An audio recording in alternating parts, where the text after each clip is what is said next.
Anistarakamat bhagya mandananda namostute.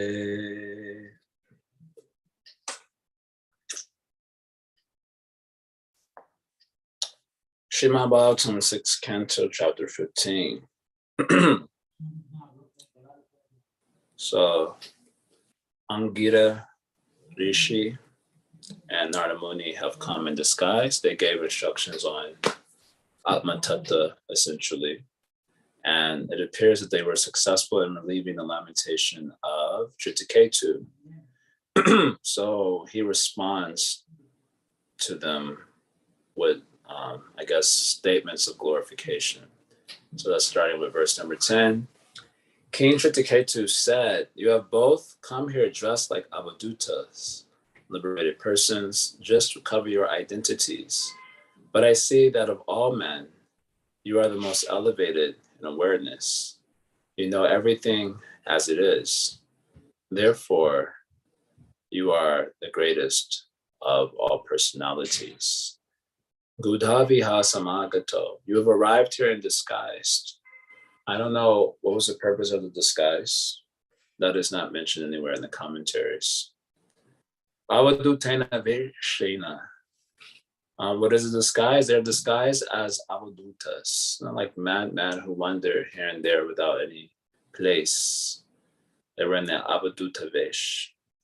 But usually those who are in avaduta vesh, they are misunderstood or not appreciated. Later on, we'll hear about Shukadeva Goswami. He also wandered like avaduta, no clothes on, hair disheveled. So when he came upon the assembly of sages, this is in the first canto, when he comes upon the assembly of sages, then he's surrounded by women and children who are making fun of him because he's an avaduta vesh. But when the women and children see all the great personalities of the culture offer obeisances to Shukadeva Goswami, then they can understand, oh, he is a great person. Dvaita Charan, wow, long time no see. So they can say, they see, oh, he is a great personality. Otherwise, why are all the great sages, including Narada Muni Vyasadeva, offering obeisances to him?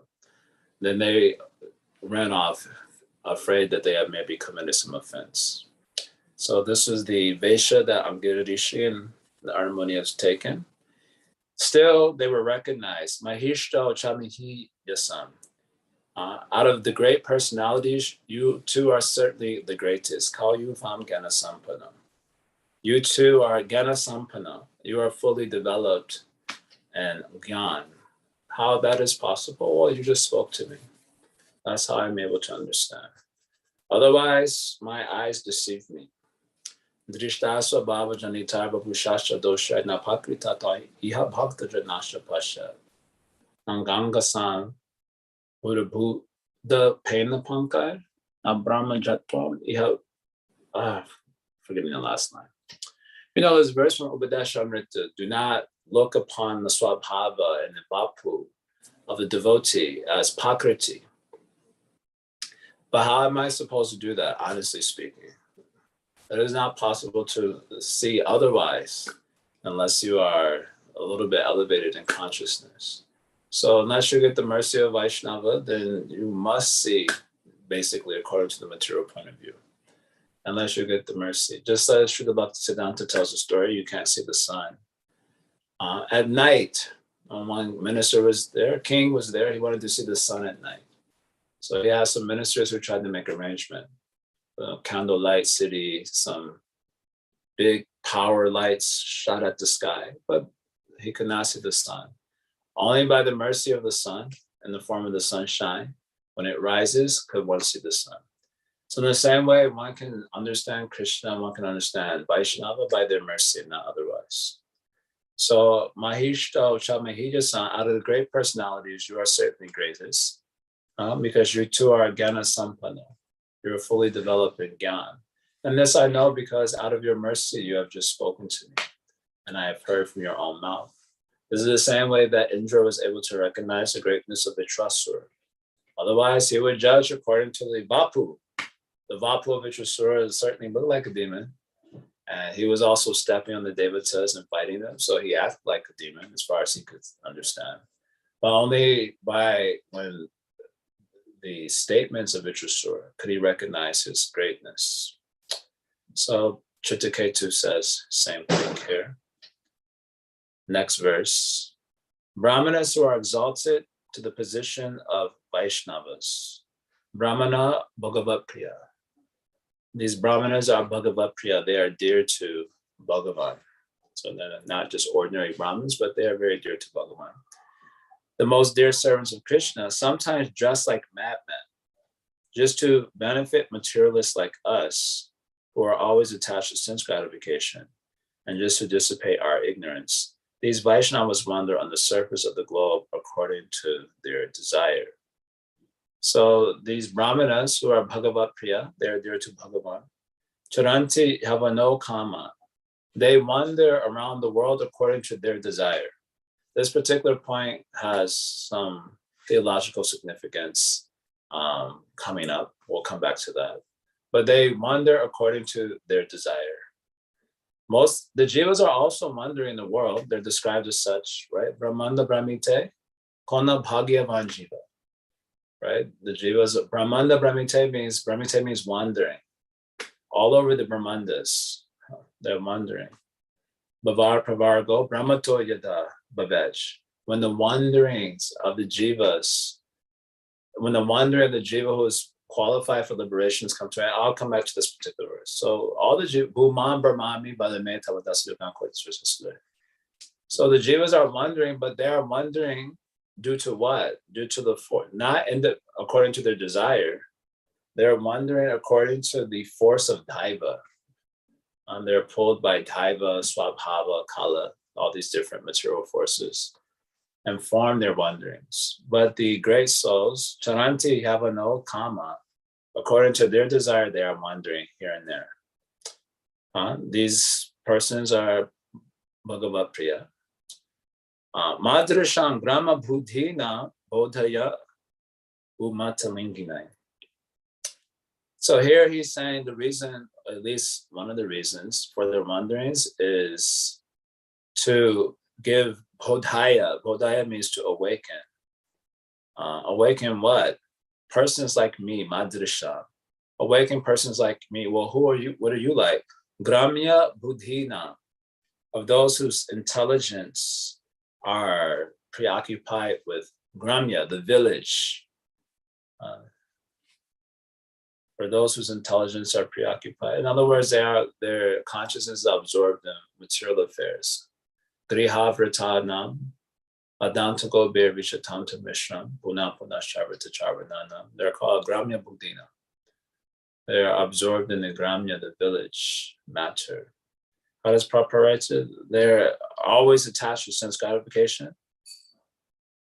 So this is due to being in ignorance. So you wander to Bodhaya to awaken us out of this consciousness by giving the gyan which you have spoken.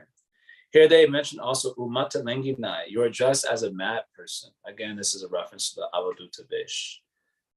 You're dressed like a mad person. No further comments given about that. Okay, so now he gives a list of persons who he's describing here. So a long list here, I'm just going to read it. Oh, great souls, I've heard that among the great and perfect persons wandering the surface of the earth to instruct knowledge of people covered by ignorance are Sanat Kumara, Narda, Vipul, Angira, Devala, Asita, Apantaratama, Vyasadeva, Markandeya, Gautam, Vashishta, Bhagavan, Parusharam, Kapila, Shukadev, Durvasa, Jagnavalkya, Jatukarna, and Aruni. Others are Ramasha, Shambhana, Dattatreya, Aswari, Pantanjali, the great sage Domya, who is like the head of the Vedas, the sage Panchashika, Hiranyanaabha, Kaushalya, Shrutadeva, Ritadwaja. You must certainly be among them. The last line Prabhupada has made a comment on, Ete pare siddheshash charanti jnana hetava. Again, the word charanti means wandering. Jnana hetava, very learned persons who preach all over the world, is how Prabhupada is shown. They wander for the cause of jnana, for the cause of spreading jnana to the people of the world. Of course, if they're bhaktas, they spread Bhagavad Gyan, knowledge about Bhagavan. But for this reason, they are wandering, and in this way, they do kindness to the world. So he's given a list of persons who are as such. Of course, Prabhupada goes on to the whole analysis. Without such knowledge, then life is wasted. And therefore, such persons who give this knowledge, they are the greatest benefactors to humanity at large. Many people are impressed by those who give in charity. If they have billions of dollars and so on, they give charity. But the greatest benefactors in the world are those who have Gyan, and not only they have Gyan, but they distribute it to others. There's a statement in the 11th canto, I think it comes at the end of chapter 16, where it says, those who have Gyan but fail to distribute it, then that Gyan leaks out of them like the water in a cracked clay earthen pot. So I guess the sense there is that you don't see it leaking out, but it's leaking out. So those who have a Gyan but fail to distribute it to others, then their Gyan, their austerity and so on leaks out like the water in a cracked earthen pot. So, and of course, those who distribute the Gyan, they become the greatest benefactors of the world. Tava katam ritam tapta jivanam. Right? Shravana mangalam srimadatam buddhi grinantiye buddhidaja. This famous verse of the Gopi Gita is there. That the katamritam, your katamritam, is like the tapta jivanam. It gives life to those who are afflicted by samsara. This is at least the straightforward meaning, external meaning. Kavibir editam kalmashapaham, and it is propagated by the kavis. Kavibir editam kalmashapaha, it removes all sin. To hear it is itself auspicious. Shima atatam, and it gives Shri, it gives opulence. Of course, the opulence of prema, the opulence, the wealth that can be used by consciousness. Srimad Atatam, Buddhi Grinantiye, Buddhi Dashana. Therefore, those who distribute this upon the earth, they are the biggest benefactors, Buddhi Dashana. They are the biggest givers on the earth planet, Buddhi Dashana. When Pataparudra spoke this verse to Mahaprabhu in the gardens next to Gundicha temple, Mahaprabhu was in I don't know if it was in full internal consciousness. He might have been in internal, external consciousness, but then when he heard the shloka from Pataparudra Maharaj, who was dressed like a humble Vaishnava at that time, and Mahaprabhu came, it was like, Buddhida, Buddhida, Buddhida. You're the biggest giver or benefactor. So one should have this conviction that those who distribute such knowledge, they are the real benefactors of the earth, not those who just give big dollars in donation. Okay, so next verse, oopsies. Because you are great personalities, you can give me real knowledge. Okay. I am as foolish as a village animal, like a pig or dog, because I emerge in the darkness of ignorance. Therefore, please ignite the torch of knowledge to me. So, Tasma, therefore, Yuvam Grama Pashur. So he says, both of you can give to me who are Gramya Pashur. I'm like a village dog, a village animal, a village Pashu, a village animal, village dog or something. And Mudadiya, my intelligence is, foolish. I'm in ignorance. So my two lords, you two can give unto me who am afflicted in this way. Ande tamasi magnasya. I'm absorbed in the darkness of ignorance. I'm blind. So you can get the Jnana Deepa, Udiryatam.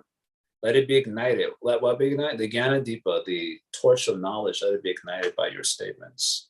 So he's asking for further illumination after getting the initial statements from Angita Rishi and so on.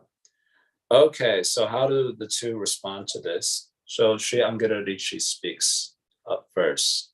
Aham te putra kamasya putra dos mangira nripa esha brahmasuta saksha narado bhagavanishi. Angita said, my dear king, when you desire to have a son, I approached you. Indeed, I am the same Angita Rishi who gave you this son. As for this Rishi, he is a great sage, Narada, the direct sage of Brahma. So apparently their disguise was very good. I don't know if they had hoodies on, but whatever the disguise was, it was very effective. So Angela Rishi, hey, I'm not Angela Rishi, and this is Narada Muni. You've already mentioned our names in that long list. So that is us, Somi. We have given this to you. Okay, next verse. Our next two verses, we'll pause. Itam tvam putra shokena magnam tamasi dustere atar arha anushmitya mahapurusha gotara anugrahaya bhavata prata bhavam iha prabho brahmanyo bhagavat bhakto. That line is important. Brahmanyo bhagavat bhakto navasaditum arhisi. So my dear king, you are an advanced devotee of the Supreme Personality of Godhead. What? For real? So Brahmano Bhagavat Bhakto. So Bhagavat Bhakto means you are a devotee of Bhagavan. And Brahmanya means absorbed in Brahman, or one who is situated in Brahman. So you are an advanced devotee of the personality of Godhead. To be absorbed in lamentation for the loss of something material is unsuitable for a person like you. That's the last line. Navasadi tum arhasi. Navasadi tum arhasi means that you do not deserve to lament. Or in other words, this lamentation is unbecoming of you. Isn't it interesting? This is, I guess, spoken as a side point, but one of the angas of bhakti is not to lament, not to be overwhelmed by strong emotions such as lamentation, etc. Out of the 64 angas mentioned by Sri Rupa Goswami, the first 20 are called as doorway angas, and one of those doorway angas, Vyavahareshu, I forget the Sanskrit now, is that one should not be overwhelmed by strong emotions like lamentation. So this is considered to be a symptom or quality of a bhakta. Brahmanya Bhagavat Bhakta Navasati Tumarisi. It is not becoming of a bhakta to lament for the asat. Asato Vidite Bhava Nambhava Vidite. We already described this verse in our earlier classes on this section. What is true has no absence of being, and what is untrue, asat, has no true being. So devotees don't lament for that which is anyway not having any truly abiding being, asat. So it is not becoming for devotees to be absorbed in lamentation. So it's considered as an anga of bhakti to not allow myself to become overwhelmed by such strong emotions. I always found that to be kind of hilarious because just so many, especially when you go to retreats or Maharaj, I'm just trying to understand how I can, not be overwhelmed by, yada, yada, yada. I'm like, well, just follow the angas of bhakti. And one of the angas of bhakti is don't be overcome by strong emotional lamentation. That sort of the being overcome by strong emotional lamentation betrays the level of investment we actually have in matter. That there's something, I don't want to say off, but there's something incomplete about our surrender. And that is betrayed in our becoming overwhelmed by the loss of material things. That just means that our conscience is deeply invested in that. So this is considered unbecoming of a bhakta. So they say this thing to him. So therefore, we have both come to relieve you from this false lamentation. So prapta avam iha prabhu anugraha bhavata. So out of our mercy, we have both arrived to remove this lamentation. Okay, which is due to your being merged in the darkness of ignorance. They identify the cause.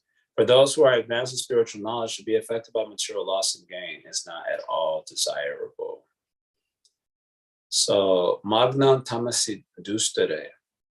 So you are merged in the insurmountable darkness of ignorance. Atar arha anushmitya.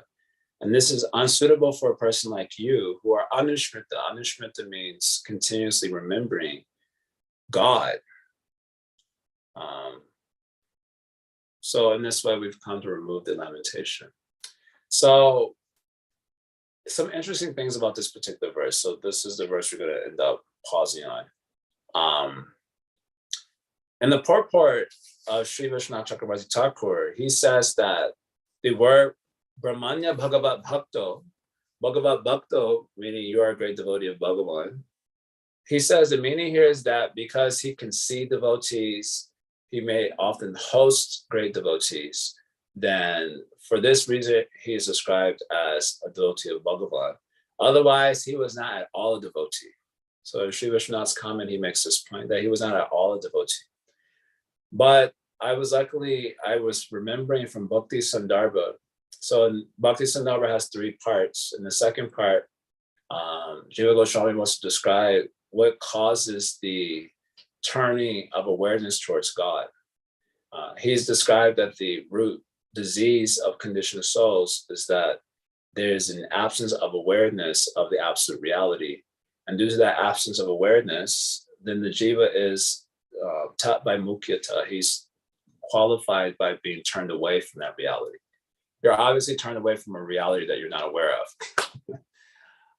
So the non-awareness leads to the turning of away of awareness towards turning of awareness away from reality. So the solution is to turn towards reality, tat samukyata, to be qualified by turning toward reality. That's the solution to the issue. So how is this tat samukyata actualized? That question comes up. So part 2 of Bhakti Sandarbha is answering that question. How, in fact, does the tat samukyata happen in the jivas? And so, of course, the answer is sadhu sangha, and the verse selected for that is Bhava Pravargo Brahmato Yadabhavet Janasha Tarhyat Chuta Satsamangama Sasangama Tarhi Tataiva Tagato Paravareshe Twai Jayate Mati. So this verse we've discussed many times also. Maharu also quotes this verse after saying Krishna Bhakti Jama Mula Hai Sadhu Sangha. The root cause of Krishna Bhakti is Sadhu Sangha. So the root cause of turning towards reality, that is also Sadhu Sangha only. And the verse says that when the wandering of the living entity who is qualified for liberation comes to an end, at that time he gets sadhu sangha. Of course, the opposite is the true meaning here. When he gets sadhu sangha, then he becomes qualified for apravarga. And when he gets that sadhu sangha, satsangama yarhi, at the time of getting sadhu sangha, tadaiva sagato, precisely at that time, tada eva, precisely at the time of getting sadhu sangha, Paravareshe Twai Jayate Mati, which is born, Jayate, or which appears, is Mati, consciousness of Krishna, precisely at the time of getting the association of sadhus. So earlier on in this story that we're hearing from Chittaketu, all the way back in the previous chapter 6:14, verse 14, it was mentioned that Angila Rishi appeared by his own will in the assembly of Chittaketu, who was lamenting because he didn't have a son. So when he got precisely at the moment of getting Angila Rishi's association at that time, according to this verse of Srimad Bhagavatam, which is spoken by Muchakunda, precisely at that time, his awareness turned towards Bhagavan. Jayate Mati, he got awareness of Bhagavan precisely at that time. Sagato, because Bhagavan is there wherever his devotees are. So that is why it happens that someone becomes tatsamukya to turn towards God precisely at the time of associating with devotees. Because Bhagavan appears through the gateway of his devotees, Sagato, or Bhagavan is the goal of his devotees, Sagato.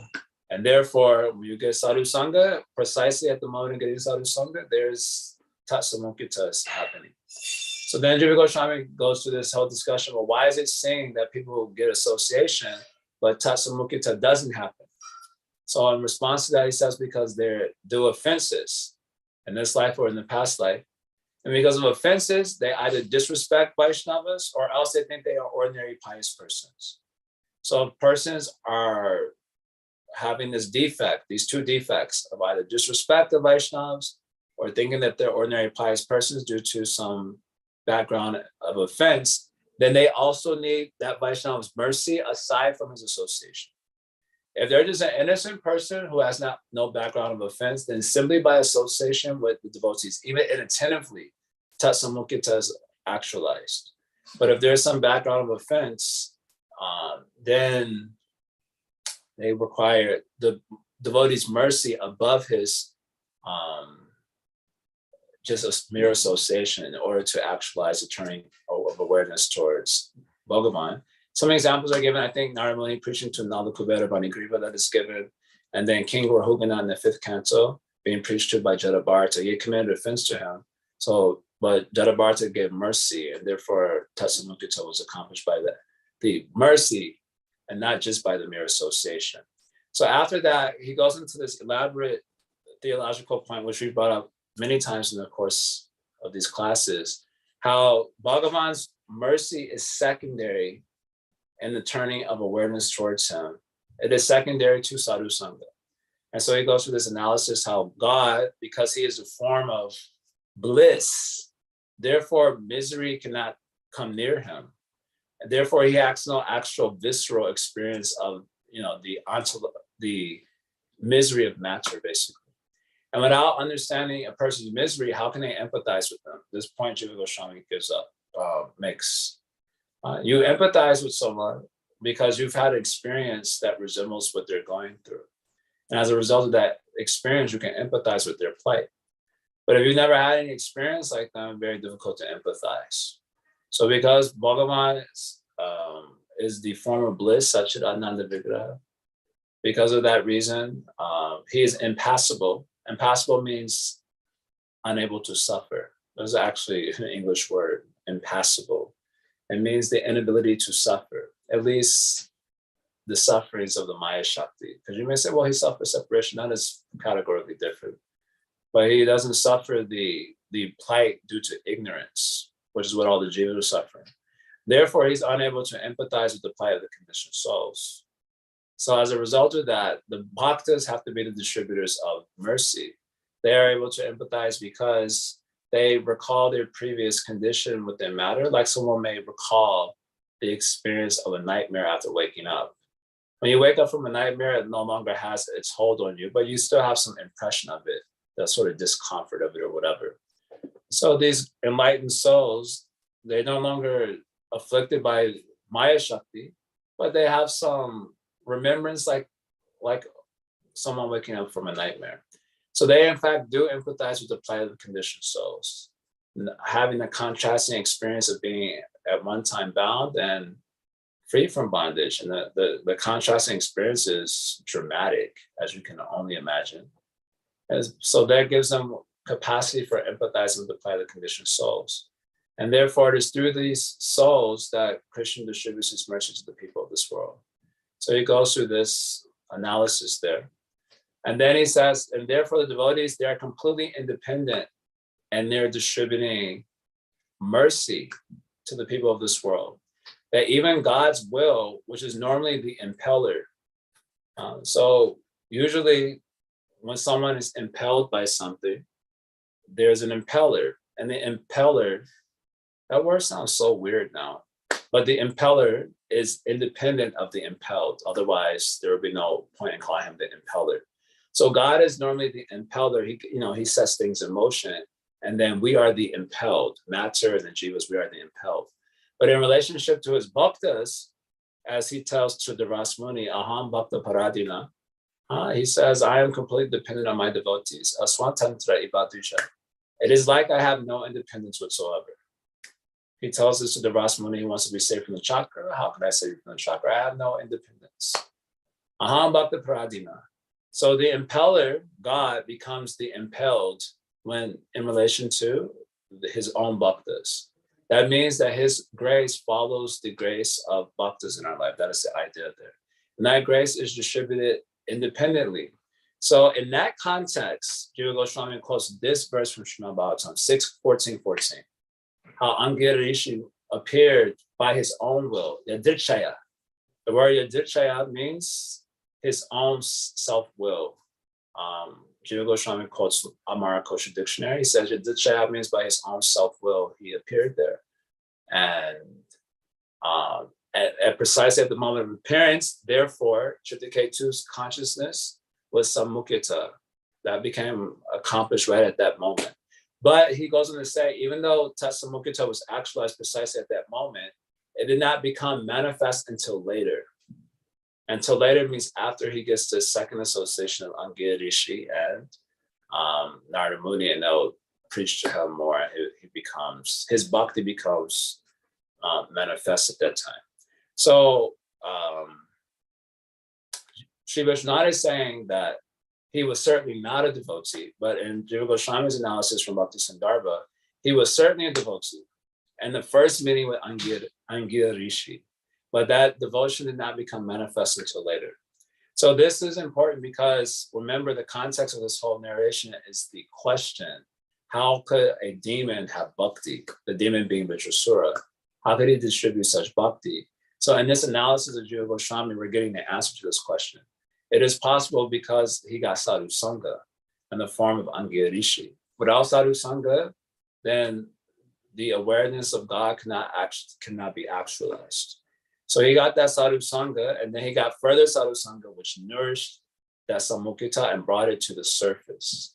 And by that sadhu sangha only, it is possible that one can become a bhakta.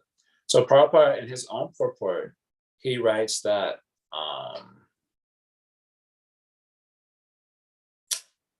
well, it says the devotee should always aspire to engage in the service of advanced devotees. He quotes Narottam Das Thakur, Tandera Charana Sevi Bhakta Sanivas.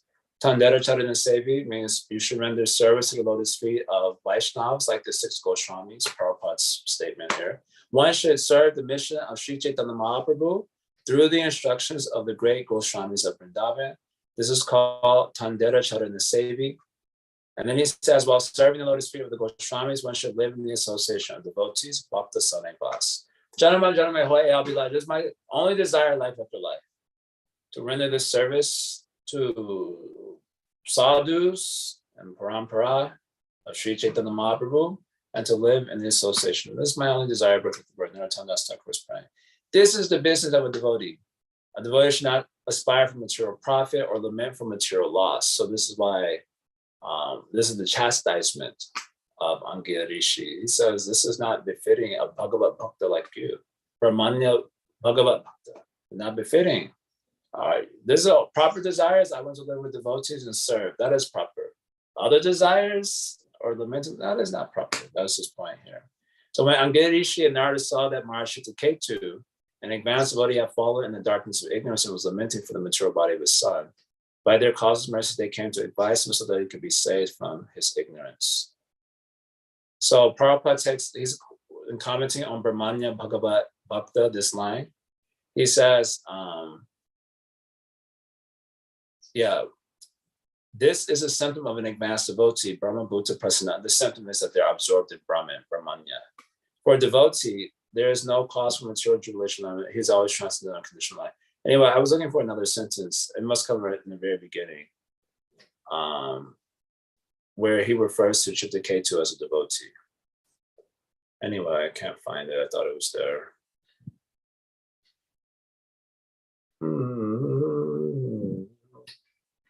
Anyway, I don't see the sentence there. Yeah. So anyway, Prabhupada takes it that Chittaketu is in fact a devotee, but his samukita needed to be nourished by further sadhu sangha. So he got that in the form of Narada Muni and Angir Rishi. Now they're preaching to him. So now his devotion will become manifest. So anyway, I wanted to go through that analysis because it relates to the actual answer to the question, which may be missed in the course of the narrative if you're not familiar with all these particular statements. So I'm going to pause there. I did the best I could with the subject matter, and we'll look at some of the questions here. So soul has knowledge of being eternal, and that's why he doesn't want to die. The example is given by you that we can't be desiring something we aren't aware of, like Chaitanya Charamparu gives an example of a boy and tribes asking his mom for pizza. Mom was unsure what that is and where he heard about it. So how can Jiva be aware of being Satchidananda, but not of Bhagavan? These qualities of being Satchit, etc., are qualities of Bhagavan. So he is not aware, he's not directly aware of his nature. If he was directly aware of his nature, he wouldn't be in ignorance. Someone who's directly aware of their nature cannot participate in matter as a conditioned soul. So if you're participating in matter as a conditioned soul, that means there's an absence of awareness of your nature. So the sense of not wanting to die, if one thinks about it, is an indicator that I may in fact be eternal. So you may, by the logic, come to that conclusion that my nature may in fact be eternal, because otherwise why is this desire to live so profound at the time of death? So with the logic you do, but you're in fact not aware of your nature.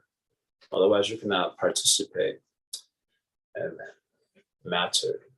So by the inconceivable Shakti of Maya, this is the statement of Maitreya Muni, 3rd Canto, chapter 7, verse 9. By the inconceivable Shakti of Maya, our nature is lost to us, or you can say covered. So that is more precise. So what to speak of being aware of God? No question. So Krishna has experience of pain of separation from blood. So I already answered that in class. I knew someone was going to say that. That is not the pain of ignorance. That is a pain of enlightenment. So that is a categorically different thing. So I already mentioned that in the class because I knew someone was going to say that. His activity in dark clearly talk about God's distress. So can he experience related to Jesus? Nope. So that was already answered in the class. Shamgopi says, Srimad verse 6.5.41 in context of lamentation of Ketu. 6.5.41. Okay. Isn't that true that the knowledge of ephemerality will come after experiencing the loss of something or someone that we held dear?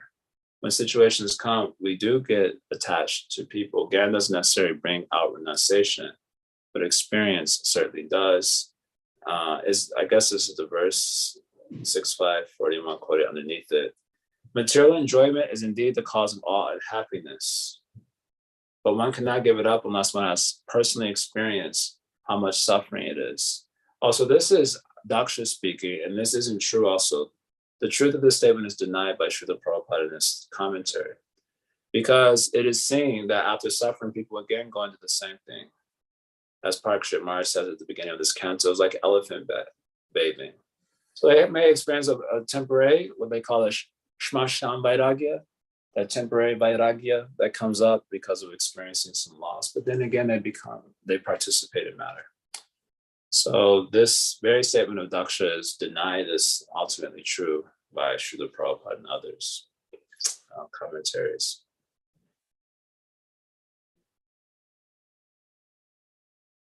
So yeah, therefore Gyan is actually required. That's the point. So as long as there is ignorance, that ignorance will cause you to again embrace matter. There may be a temporary suspension of the embrace as you experience loss and lamentation in the world, but then in due course of time again, you take up. So they call the story told of the sour grapes, the fox trying to reach for the grapes and he can't reach them. So he says, these grapes are sour, don't want them.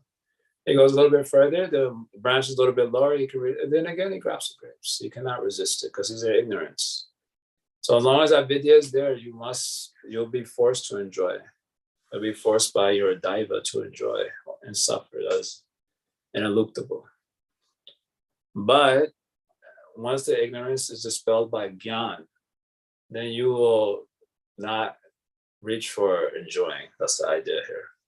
So Gyan is absolutely necessary. And of course, as we take it a step further, it's like Gyan is also not sufficient because the vidya potency of Maya can dissipate the avidya potency, but it's still the vidya potency of Maya.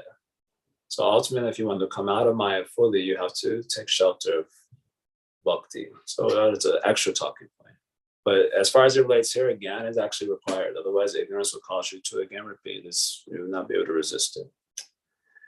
Mukunda says, when Angir Rishi and Narada saw that Maharaj Chittaketu, an advanced devotee, right? Thank you, I couldn't find it, had fallen in the darkness of ignorance and was lamenting for the material body of his son. By their cause's mercy, they came to advise him so that he could be saved from this ignorance, right? Thank you for finding the quote. That was the one I was looking for. So he was maybe he was a neophyte devotee. So you need further sadhu sangha in order to make the awareness of Krishna very strong. Okay, anyone else wants to say anything? I did the best I could, all the questions in the chat box, to answer them efficiently and correctly.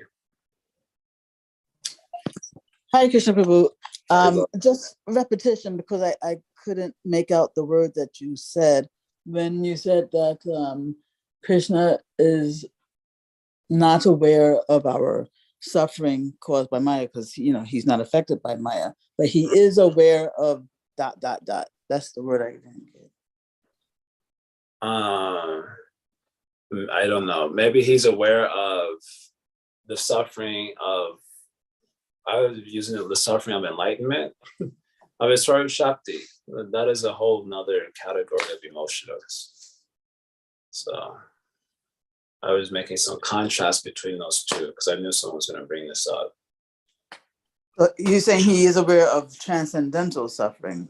Yes. Not Maya-induced suffering. Not Maya suffering. Of course, he's aware. You cannot say he is unaware. Otherwise, he cannot speak about it in Bhagavad Gita. But when we say he's not aware, it means he doesn't, I was saying, doesn't empathize. In other words, he doesn't experience viscerally. Yes. That is not possible. Because he's the form of bliss. That is the implication of saying someone is composed of bliss. Mm-hmm. So he doesn't experience it viscerally. But he is aware of this. So he's, oh yeah, there's suffering. Dukalayama Shashvatam, like this, he'll speak. But he's suffering his own plight. Well, that is a different suffering. That is in a different category of being. Mm-hmm. Okay. Parisham says here, just a brief reflection, I'm appreciating your emphasis on how lamentation is not an anga of bhakti. Or say the other way, giving up lamentation is an anga of bhakti. I was just hearing from my Guru Maharaj last night, and he was talking about contact. He was talking about contact for Shakti through hearing and chanting, contacting the Chit Shakti, through hearing and chanting. And the test, if we have made contact, is the overcoming of existential lamentation. Yes, very nice statement. So, and also very concerning. Okay, Siddhari Prabhu, looks like you have something. Hare Krishna Prabhu. Thank you for your class, Prabhu. I was reading this morning this section of Jal Bharat and Maharaj Rahuguna, and Jal Bharat gives Maharaj Rahuguna these instructions on how to control the mind and all that. And then Maharaj Rahuguna says, I'm not satisfied. Can you give me something which is practical, which I can do? So then this verse comes up towards the end of the talk, it's a very sweet verse. My dear King Rahuguna, this is verse number 12, 5:12. Unless one has opportunity to smear his entire body with the dust of the lotus feet of great devotees, one cannot realize the absolute truth.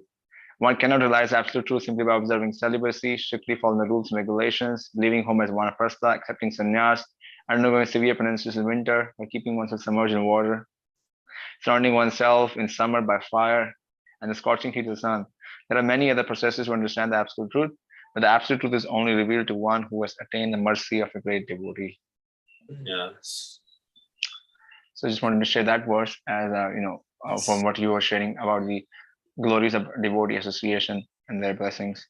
And thank you for sharing also that section from Jiva Goswami, that what are the obstacles by which our receptacle can't hold the mercy which is dropped on us, because it has so many holes of offenses and not paying attention to what devotee is speaking and the association he is giving. I was wondering one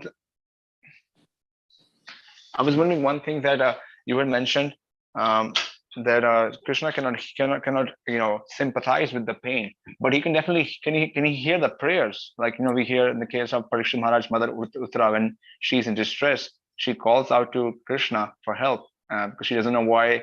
So all these prayer is an anga of bhakti, right? Prayer is an anga of bhakti. So he responds to that. So, but he's not responding to the suffering, he's responding to the prayer. So Jiva Goswami also gives this very example. He gives the example of Gajendra. So Gajendra attacked by crocodile. So he's suffering. For a long time he was suffering. No Vishnu came though. And then when he offered flower and then he offered prayer, then he responded to the prayer. He responded to his bhakti. So he also gives this very point to establish the point that he's making. He says, otherwise, if the Lord was feeling compassion for the plight of the conditioned souls, there would be no material world. Because the conditioned souls are certainly suffering like anything here. But, you know, you can think all the hellish planets and everything. So much suffering going on. And yet the material world does not cease to exist. So he gives us very example. So he says, this is proof that God only responds to bhakti. He doesn't respond to the plight of the conditioned soul. So then the gender is given, he has great plight, but no Vishnu came until he offered bhakti to the Lord. And then the Lord responded to his bhakti. So therefore, you know, you could say this could translate, for example, in Andhra Pradesh, there was flood or drought or whatever. And then they wrote a letter to Prabhupada, can you send your guys out here to help us? And Prabhupada flat out said no. He said they're suffering the reaction of their own sinful activities. Oh my God. And I couldn't believe they put this in the science story. I remember reading this, you know, that was my first book. And I remember thinking like, dang, this old man is like heavy. And because, you know, I was becoming a devotee in the course of reading that book, but I wasn't yet a devotee. And yeah, he said we will only do Sankirtan. And by Sankirtan, then all the exigencies, you know, of life can be alleviated. So in some ways you can say this is one way this could translate. Like God doesn't, you know, okay, you're suffering. And the people have been suffering in the material world since time immemorial, they'll continue to do so. That doesn't inspire, you know, say God's mercy, so to speak. Of course, you can say it's mercy is causes, but actually it has some cause. The cause is bhakti. So he creates the worlds for his bhaktas, even the material worlds. He appears in these worlds after creation for his bhaktas. So bhakti is required. Now, when it comes to presenting this idea to others, you know, like how the Lord is aloof from this material world, he's not in touch with it, and therefore he cannot feel the suffering. It may seem to present Lord as somebody who's hard-hearted somehow, that, you know, okay, so what's the, I mean... No, he's not hard-hearted, but he's soft-hearted for bhakti. So this is why Kaviraj Goswami in his very first sloka, Chaitanya Charitamrita, says that the bhaktas are an aspect of the absolute truth. Try to understand why he says this thing.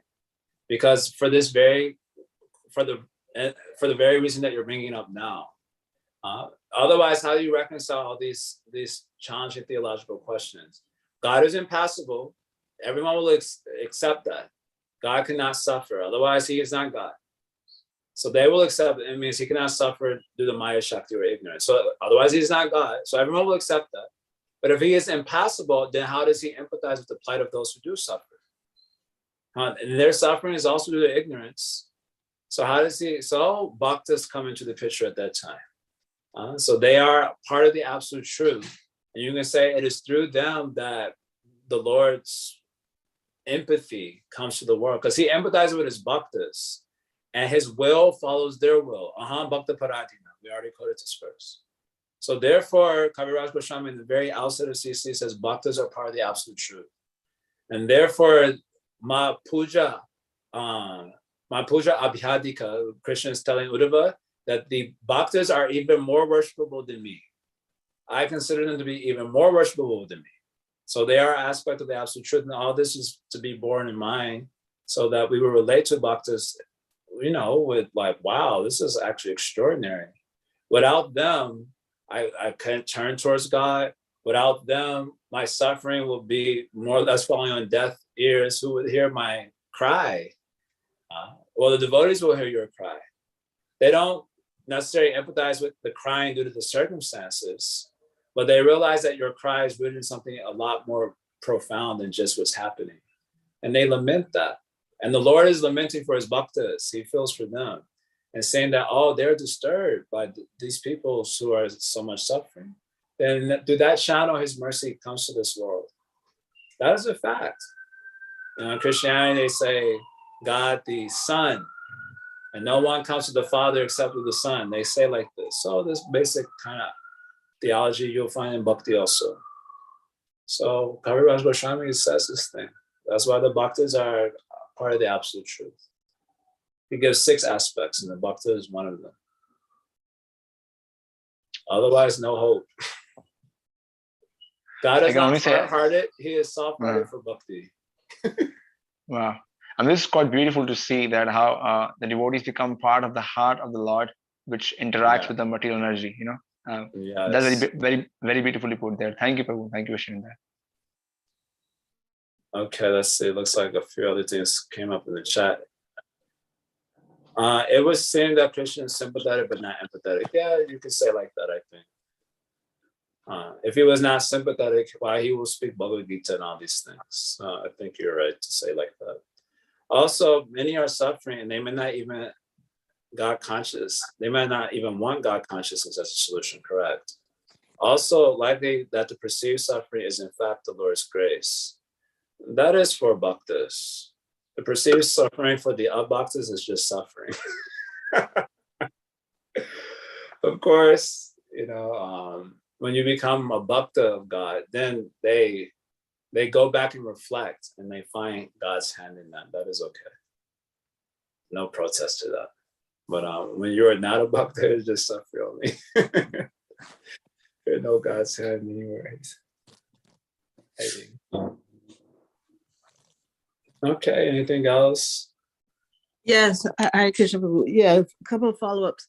One is the Nitya Siddhas, are they not also unable to? Yes, the same as applies to Krishna applies to Nitya Siddhas in this sense also. Why not? At least that makes sense to me. And also, Ayendra Prabhu, actually, Ayendra Prabhu was the first person from whom I heard this conception. I didn't hear it from Jiva Goswami first. I heard it first from Ayendra Prabhu.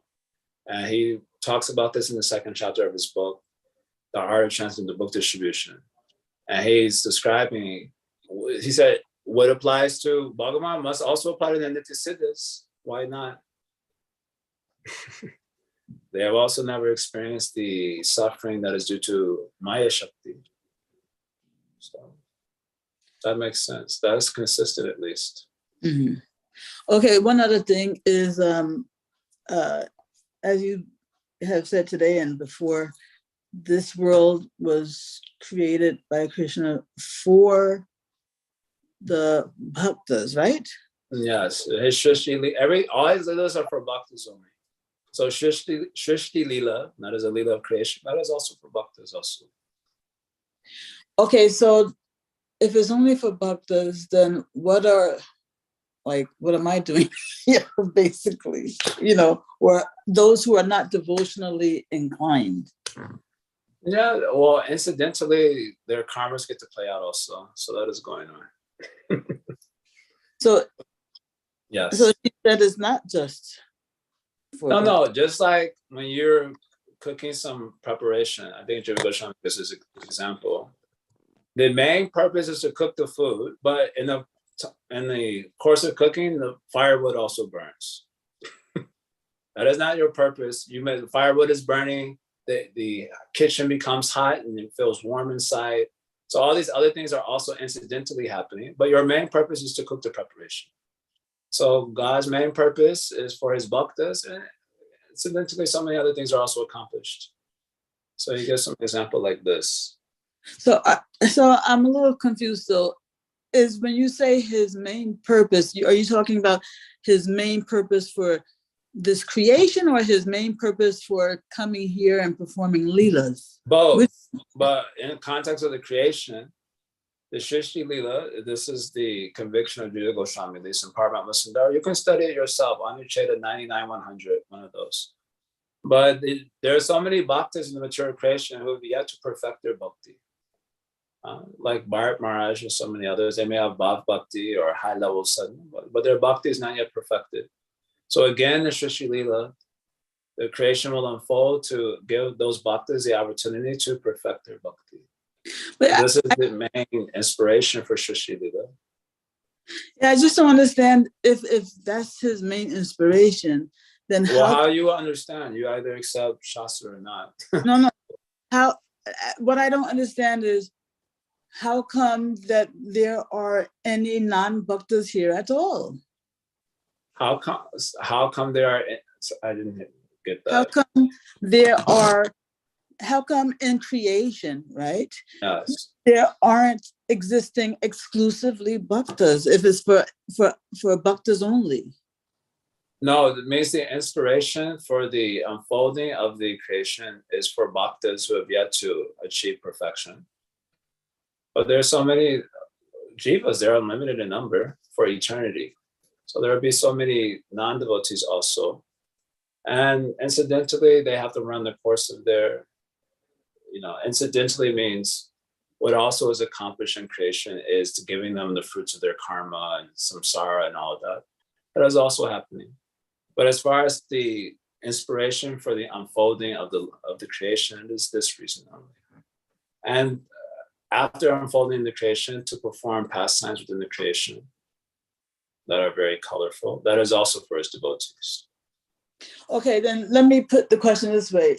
You're trying to ask why isn't everyone a bhakta? No, I'm asking if the creation is unfolding strictly for the sake of those who need to finish their devotional journey. Yes. Right? Yes.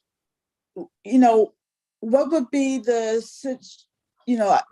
situation if there were no creation at all for those who are non-devotionally inclined? I mean, they have to, they just stay in Mahavishnu's body eternally? Yes, there will be no unfolding of Shri Lila, but that will never happen. Okay. That will never happen. These are all hypotheticals. So the jivas are unlimited. Out of the unlimited jivas, some of them become bhaktas due to the influence of other bhaktas.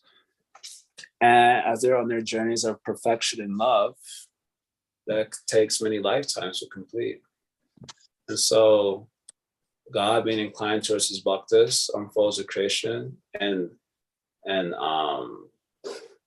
empathy with that journey of completion and love.